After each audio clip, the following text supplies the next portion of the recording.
I am thankful to have connected with you on this podcast. I want to ask you a favor. Please do subscribe, and by doing that, you help us to bring on many wonderful guests that we can all learn from, grow, and make an impact. Welcome to Immigrants Making an Impact, the podcast. This podcast is dedicated to all immigrants across the globe. In this community, we receive support and we also give support to all immigrants. We believe that when we come together, we can learn and grow and make a significant impact in the world. Today, we are so excited to have Oksana Kukurudza all the way from the United States, New York, to join us to have a conversation. She's actually a first-generation immigrant, which means that her parents are immigrants. Oksana, welcome. Thank you, ma'am, so much for having me. I appreciate it. Wonderful. So tell us a bit more about yourself. What keeps you busy? What lights your heart up? Let us know. Sure, I think that's a wonderful question. So one of the things that really lights me up is I live in the Big Apple, so the great city of New York, where it's hard to be glum or bored because there's always something to do. There are always people on the streets, and I love how diverse New York City is. The other thing that really keeps me going is my 3-year-old daughter. And I was just thinking to myself over the weekend when we went to the playground in the park that she goes to, Madison Square Park. And every time we're in that playground, I hear so many different languages spoken, and I see so many different people with different cultures and different customs. And so you have just the beautiful shades of the rainbow in the park. And I really enjoy that about New York. And I enjoy having a daughter to give me, those experiences. The other thing that really kind of motivates and keeps me going is the work that I do in management consulting. I work for one of the big firms, 𝐂𝐻𝐿, and working with clients and meeting new clients, understanding their problems and their issues, and helping them find solutions. And then not only help them develop the solutions, but also implement them to see the real impact and the outcomes coming out of it. And then I would say the couple of last things that really keep me going too is travel. I'm a huge traveler. So as you and I kind of mentioned earlier, I've traveled to 90 countries. My daughter slowed me down a little bit, but I'm looking to continue to add some more onto that list. And lastly is this, I wouldn't call it new, but it was something I really liked in school, which was creative writing. And I put a lot of that on hold to take on a very practical career of accounting, finance, and management consulting, and continued business writing, but it's very different from creative writing. And so now I'm in the process of picking up the pen again, writing a book about my parents, and just doing more creative writing and blogging, and really enjoying that as something to, fill up my nights and weekends.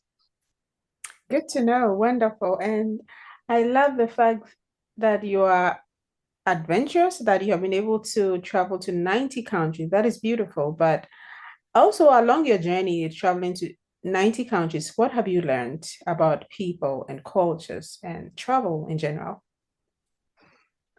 Well, I've learned so many things, and I've met so many incredible people that are just, very warm and friendly and very interested in getting to know me and my culture and opening up, and for me to reciprocate as well and to help, educate them too on my culture. So one of the things I've learned is how interested people are in each other, regardless of where they live in the world, and especially if they don't come into contact, with maybe people from your culture, from your background. And I don't, and I've also found that if people have come, they've met a lot of Americans who have been the same way in terms of just, this exchanging of culture and ideas and understanding. And the second thing that I've learned is, regardless how different, our customs are or our religions are, that we're essentially the same. 90 to 95% of what's important to us, what's important in our customs, what's important in our religion is the same. The differences usually are just the rituals, and the way that we express, what's important to us. Mm-hmm. And I encourage anyone and everyone who has the opportunity to travel and hasn't to travel, because I don't believe travel is, is just money you throw out the window, or lost opportunity cost. I really do believe that travel is an investment, and that it really helps to open up our minds, and it helps us to gain wisdom. Absolutely wonderful. Well said. So let's dive into your background as a child of immigrants. Where do your parents come from, and how did you guys land in the United States? Sure, that is a pretty broad question that might take me a little while to answer, and in fact, that's what I'm writing my book about. So my parents were both born in small villages in Western Ukraine, which at the time when they were born in the 20s was a part of Poland. It was the eastern part of Poland. Both of them grew up poor, and when Germany invaded the Soviet Union, because at the time of World War II, or in the early 1940s, that part of Poland had been taken over by Stalin and the Soviet Union. And when the Germans came to the villages in Western Ukraine, they were offering these amazing jobs through propaganda. And both of my parents were duped to come to Germany. And once they arrived, they didn't realize that their papers were going to be taken away from them, and they were going to be essentially put into slave labor camps and not allowed to go home. And so it's a pretty tragic story of World War II, and it's part of the Holocaust, but it's part of the Holocaust that isn't talked about very much. So there's a lot of conversation around the concentration camps and the devastation and genocide that happened to Jews and Roma, and even, the handicapped and homosexuals.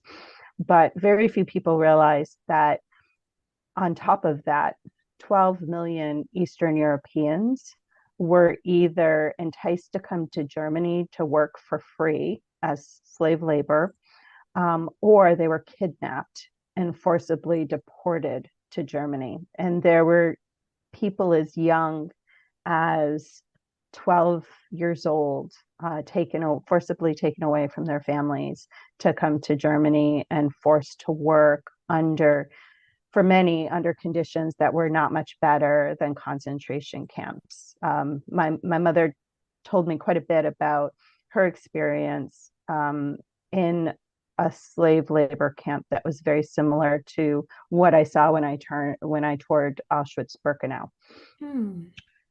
Interestingly, both my parents were able to not only survive the war under very difficult conditions, but they were both able to find a way to be liberated by the U.S. Army. And after the war, many of these displaced slave laborers that were Slavic, they were forced to return home and essentially deported back to their home country. And many of them were forced to return to communist countries, even if they didn't want to go back there. Luckily, both of my parents were able to stay in Germany, in Western Germany, under the protection of the U.S. Army. And they lived for years in displaced person camps. And they were not married at the time. They didn't know each other. So they have very separate stories. But then they ended up meeting in displaced person camps in Germany. They got married. And the United Nations and the US Army were very active in helping them to find permanent homes. And unfortunately, or fortunately, depending on your point of view, my mother kept having children. Like every year she would have a child. She would apply to find a country for a home, for a permanent home. And then she would have another child and she would have to reapply again. So it wasn't until 1956 that they finally found a country to take them in, and that happened to be the United States of America. And they both settled in Rochester, New York. By that time, they had 6 children, with number 7 on the way. And then they, had a tough time, as any immigrant would, right? Settling into a new country and finding a home and finding work. And they had a full family of 12 at one point in time, to be able to support. And I was number 12 that came along. And so I was born and raised, interestingly, because I was very American when I left my home and went to school, because I was fortunate enough to be born in my home country of where I am a citizen. But when I was at home, it was very much a Ukrainian cultural experience. So whilst I am not an immigrant necessarily, I would say I still have immigrant impacts on my life, my culture, and my perspective. Wonderful to hear your journey, your story, and I mean, you just said that it is very important that we hear some of these stories that are never mentioned. So we are glad that you have taken it upon yourself to write a book about the journey of your parents and maybe the influence it had on you. I mean, we would love to hear this story. So when the book is ready, we will have you once again on the podcast to Thank come and you. I would share love so to come that back. we can support you. Sure. And just to let you know, I'm in the process of working with a literary agent. I have a book proposal out. I have a first draft written, and I'm just, as soon as I find a publisher, then hopefully it will come out very soon. Wow. Good to know that. Wonderful. Well done. Thank you. So growing up with immigrant parents, what were your challenges? Some of the cultural stereotypes and you finding your identity. How was it like? Sure. So obviously it's hard. It's interesting because today in the United States, we're going through a very, I would say, similar transformation around immigration, because we have our own, migrant crisis, if you want to call it, of people who are, fleeing torture, and fleeing violence from South America and Central America and coming to the United States. And there's quite a lot of pushback, and there's quite a lot of stereotypes of the people who are coming. In the 1950s, it was also a similar time in the United States, because after the war, the United States, through a Refugee Act, were allowing, it was the 1948 Refugee Act, were allowing a lot of immigrants to come in more from Eastern Europe than from Central or South America. And any country that is maybe not as pluralistic as it can have fear of the unknown, of people coming with different language, different culture and different perspective. And so it's natural for the people who have been there longer to stereotype and discriminate against the newcomers. Mm. And we have a history of this in the United States. And so my parents and my older siblings who are immigrants, they all face these kinds of stereotypes, especially since they came with very little and they were very poor. So they had a few checks against them. And I think what a lot of immigrants that listen to this, as well as maybe any immigrant at all.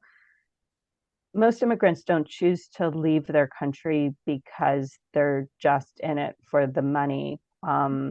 Usually when someone, completely uproots themselves from their culture, their language, their families, their friends, their community, it's because it's necessary, because they're fleeing violence. It's not easy to just uproot yourself and and to create this whole new home. And so, if you have listeners who, are multi-generational, living in a place, and you come across immigrants, be kind, be understanding. Like try to ask them, why they came, and what their home is like, and just be welcoming, because most immigrants move to a new country to flee violence, and not all, but many of them, to flee violence and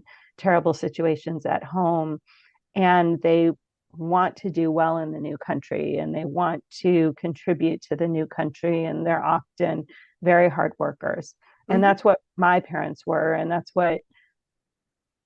what we learned growing up. I mean, I lived in a household where you learn to work very early, and you learn to contribute, and you learn to be, happy and glad that you lived in this new country that had taken you in. And so I grew up in a very patriotic household and hardworking household. And those were some of the things that I brought with me. And I think when I was younger, I never quite felt American, and I never felt Ukrainian. I always felt as if I had 2 feet in 2 different worlds. And it's taken me a long time to reconcile that, probably, through my late 20s, to realize that I have a gift to have had the experience of being raised in 2 different cultures and learning to reconcile that, and that it's made me a more interesting and unique person. Wonderful. And would you say that now you have come to embrace, at this point, some sort of identity? Absolutely. It's interesting because, one of the things growing up, and this is probably going to be unique to a lot of your listeners, is when my parents came to the United States in the mid 1950s. It was in the middle of the Cold War between the United States and the Soviet Union. And many Americans, because we weren't very good at telling what I would say an authentic history of the Soviet Union and the Russian Empire, had this misperception or misconception that anyone who came from the Soviet Union was Russian. And the Soviet Union was made up of people from, multiple regions, multiple ethnicities, multiple languages, including our own. And so it was not unusual for me when people asked my background, the background of my name, and I told them, they would ask me if I was Russian, or or basically said, you must be Russian because your parents came from an area that is part of the Soviet Union. We just equated in the United States that Soviet Union equaled Russian. And I, spent a lot of time, defending myself and saying no. And then I had the opportunity to go live and work in Ukraine for a year and a half, to get to know what the country was really like in the 1990s, after the birth of the nation and the dissolution of the Soviet Union. And what I have found is, since this new war has broken out and Russia's invaded Ukraine, that there's much more interest in understanding Ukraine and Ukrainians as distinct from Russia and Russians throughout the world. And it's another reason why I'm writing this book, and I'm just writing more in general and becoming a much more of an activist around defending Ukraine against potential Russian annihilation, is that my culture has a very long culture that dates back to the 500s AD, and it's very distinct from the Russian culture and the Russian language. And I want to make sure that that is publicized more and that people understand that. Amazing, wonderful. And it's amazing how our struggles and challenges is a calling on our lives at the end of the day, that we need to stand up and then do something about it. So I think that's the journey you are on now, and it's wonderful. It's true. So initially I thought my advocacy would be, protesting in the streets, which I'd never done before, but I did it for the first time for Ukraine back when the war broke out. And then I decided to start writing this book to be able to help people better understand, the Ukrainian identity from an American perspective. I mean, I feel like I can give a unique perspective on it because I grew up in the West, but yet I lived in Ukraine, and I have my parents' Ukrainian identity that they passed on to me. And I can use that, to help educate people through writing. But then I've also seen this third leg of the stool, which is advocacy. And I've started to work with Ukrainian communities and Ukrainian American communities here in the US to advocate to the US government, and spent some time on Capitol Hill recently advocating for continued support for Ukraine and the war effort, and will continue to do that. So it is definitely, I'm on a journey that is new, that I hope will be able to help and provide some impact to help Ukraine in the end. I believe so. I believe that it takes one man, one woman to stand up and advocate and tell stories and, do whatever possible. And it really helps. So well done. Thank you. So let's move on to the pressure to perform. I have talked with many first generation immigrants, so children of immigrants, and most of the time they tell me that they had the pressure to perform, the pressure to be excellent, the pressure to do well in school because of the opportunity that they have in the new country. So did you feel the pressure to perform and be the best in everything that you do as a child of immigrants? Yes, absolutely. It was a common theme in my home. When I was a child, there wasn't a question that I was going to go to university. That was just a given. It was just a question of which university and how I would take that journey to get there. Because I grew up like many immigrants, not in, a financially secure family situation, where your parents are trying to basically build a life from scratch, right? Middle age, we lived with very little, and so I knew that I would need to be independent and self-sufficient as soon as I got out of university, basically. And so it definitely made it top of mind for me to make what I call good choices or strategic choices that would lead me to, a decent career where I could be self-sufficient. I don't think there were any expectations that I should be rich or expectations from my family that I should be famous. It was just make sure that you can take care of yourself and continue to be a good moral person. I think the other interesting thing that my parents gave me that maybe is unique to the immigrant experience was the slave labor experience in Germany, as Slavs, because the Germans considered Slavs to just be one level higher than Jews or Roma. They really looked down at Slavs to be the slave labor force for the Nazis.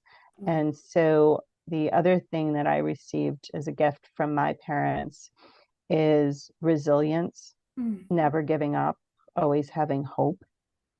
And I've just been, especially as I've been doing more research for this book, and they passed away many, many years ago, but I've developed a new respect for them and how they were able to not only survive that experience, but, raise a family of 12 that had many children of their own and just create this amazing legacy in the United States. Thank you. Your story is unique, and I think there's so much to learn from, and it's a story of courage, resilience, and the power not to give up. You have to keep going, build from the scratch. No matter what, you have to keep going, and it's wonderful. Yeah, and never give up hope. Like never give Mhm. up. I mean, my parents were treated so badly at that time, but yet when they came to the United States, they never thought twice about helping someone. If I brought a friend home that, was having, fights with her parents and needed a place to stay, my parents wouldn't think twice about letting them stay for a few days until they could figure things out. If I brought a friend home for a meal, my parents would, open up the refrigerator to them. And, it just shows you no matter how badly at times you feel that maybe you're being treated, Mhm. as an immigrant, don't give up hope. Like there will be people out there that will help you and support you, and you just need to find them. Fantastic. Could you share with us some tips on how to become a master of your circumstances? So, what I think is the best thing to start with is to understand yourself, to really sit back and have an honest self-evaluation or have someone that you trust help you in terms of understanding, what are really my strengths and where can I really contribute and make an impact? What do I like to do? And then what are the things that I really hate to do, or I'm just not good at, Mm. whether it be, mathematics or whether it's writing or whether it's engineering skills and building things, right? We all have our kind of strengths and things that maybe we're not good at or we don't really like. So I think what the most important thing is to sit down and really understand those things. And then I think in any role that you take or business that you want to build, you can then arm yourself with, okay, here's what I can bring to the role, or here's what I can bring to this new business that I want to start.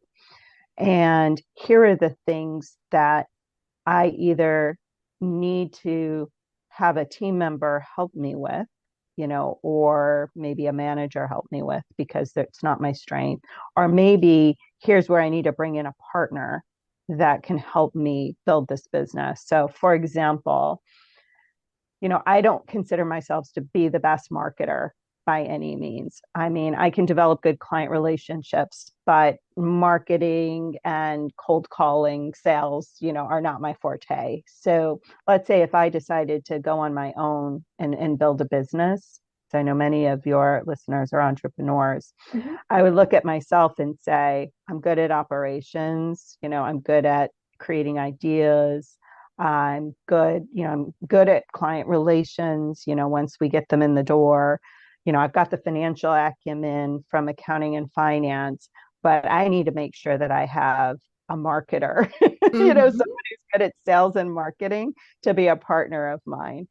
So I would say, make sure when you're, thinking about a role, taking a role, or, looking to build or grow your business, just be very, mindful of what you bring to the table and then where you might have gaps and how you might be able to fill those gaps.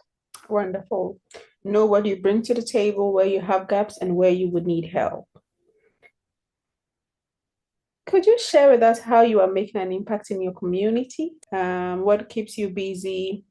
Do you do Mm-hmm. volunteer work and your blogging and your writing that you have started? Tell us about it. Sure, I would love to tell everyone about it. So on top of the book that I'm writing, the second thing that I've been doing, and I started doing this in the July timeframe, and it kind of goes back to what I was saying about how I feel and believe that there is this acute interest in the world about Ukraine and why Russia has invaded Ukraine, and why Ukrainians are fighting so hard back, and why President Zelensky, every night when he speaks or he talks to reporters and to Western governments, and he says, we are going to fight until we get every inch of Ukraine back, including Crimea. And I'm sure a lot of Western as well as other global audiences have been in awe at Ukraine, this much smaller country that doesn't have the large military that Russian Federation has, doesn't have the nuclear weapons, how they can stand so firm against another country. And so what I've been doing with creating this blog in July on the Medium platform, and anyone can go and read my articles, is give people a perspective as a Ukrainian American who also lived in Ukraine on what is it about Ukrainian psyche, Ukrainian culture, Ukrainian identity that keeps them fighting against Vladimir Putin and against Russia, as well as a way to celebrate the Ukrainian culture and give people an idea of how our language is different, our customs are different, our food is different from Russia. There's so many things that are different from Russia. And that's why Ukraine wants to maintain and stay an independent country, as well as there's a history that many people don't know of democracy in Ukraine, and like I would call it kind of community self-reliance, where villages relied on themselves. They didn't look to the central government to take care of them. So there's this decentralization of government and community in Ukraine, as well as history of democracy in Ukraine that doesn't exist in the Russian Federation and didn't exist through the Russian Empire, that does exist in Ukraine and is what is making them fight for their independence, because they want to retain that democracy, and they want to be closer to Europe, which they feel better fits their customs and better fits their culture. And so I'm trying to just shine a light and educate anyone who's interested in learning more about that, why Ukraine is doing what it's doing today against Russia. So that's one of the ways that I'm spending my time, and actively giving back to the community.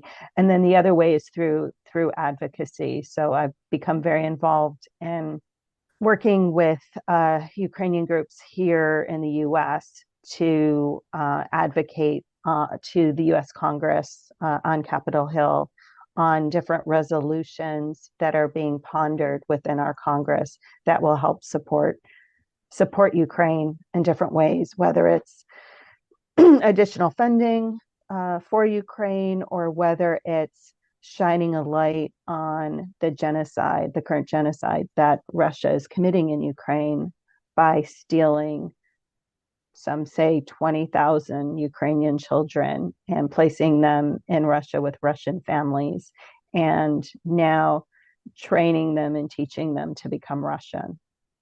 And just the devastation of those things, and how, we as a global community really need to make change. And so I will continue to do that anytime the organization calls and says, okay, Congress is taking up this, this proposed resolution, I get on the phone, and I'm also through my social media, spreading the word of, please come support Ukraine. And for any, Americans or American immigrants that are listening to your podcast, I was really surprised when I met with one of my legislative aides for my own representative, and he said that Capitol Hill is receiving 10 calls against Ukraine to every one call that's pro-Ukraine funding and support.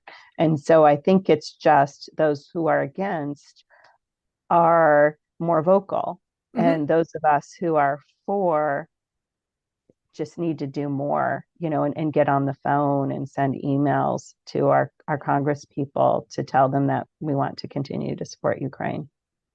Absolutely. Thank you for your impactful work. And I would say that our community, please check the links in the show notes. You will have Oksana's links, connect with her, read her blog, because it's very important to be in the know. Sometimes we just stand in the sidelines, uninformed, and then we just act because we don't know what really the culture is, what the details are, what the history is. So it's time for us to learn and unlearn so that together we can all make an impact, a significant impact to help the world make it better. That's all we all need. I agree, because so much of what's happening in Ukraine, we've seen it played over and over and over again. So even even the Holocaust, right? I mean, there was the Holocaust and we said never again. And then, then Rwanda happened, right? And then, Yugoslavia happened. And then Syria happened. And now Ukraine's happening. And when is we as a global society going to say enough? And, there's enough countries in this world that can gang up on a bully. We don't do it when we should. And we need to change that. We don't do it when we should, and we need to stand up now. If we don't stand up now, then we never will. No. And every future bully in this world, future dictator in this world will think he can or she can do it because the rest of the world enables him or her to do it. That is very true. And sometimes we think that it's far away from us. It's not close to us. We are not Ukrainians. It doesn't affect us. It does affect us. If it affects one, it affects us all. Absolutely, because precedent is important. And when you have a precedent of doing something differently and changing the rules, then it sends a clear message to everyone else that we won't stand up for things like genocide or just invading another country because you want their resources or you want their territory or you just want their people. Who does that? Let's all come together and act against injustice. Correct. So it's time to invite our community to support you. Specifically, what help do you need at this time?